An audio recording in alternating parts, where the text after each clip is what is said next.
చేస్తే తీరని కోరిక ఉందా అంటారు. కారణం ఏమిటో తెలుసా? బిడ్డలు పుట్టాలన్న కోరిక దగ్గర నుంచి సమస్త కోర్కెలు శివాలయంలోనే తీరుతాయి. కాబట్టి ఇప్పుడు పశ్చిమాన్ని చూసేటటువంటి ముఖం సద్యోజాత ముఖం. అటు తిరిగి అంటే పశ్చిమానికి వెళ్ళినప్పుడు తూర్పుకి తిరగాలి. తూర్పుకి తిరిగి ఓం సద్యోజాత ముఖాయ నమః అనాలి. సద్యోజాత ముఖమే అత్యంత శక్తివంతమైనటువంటి ముఖం.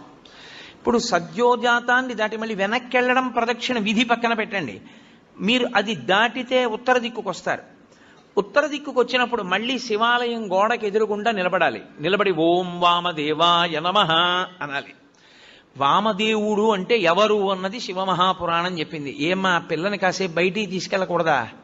ఎందుకమ్మా పిల్ల విందో ఏదో మాట్లాడుతూ ఉంటుంది, చిన్న పిల్ల దానికి ఏం తెలుసు, కాసేపు బయటికి తీసుకెళ్ళండి. శివమహాపురాణం ఆ ఉత్తర దిక్కుని చూసేట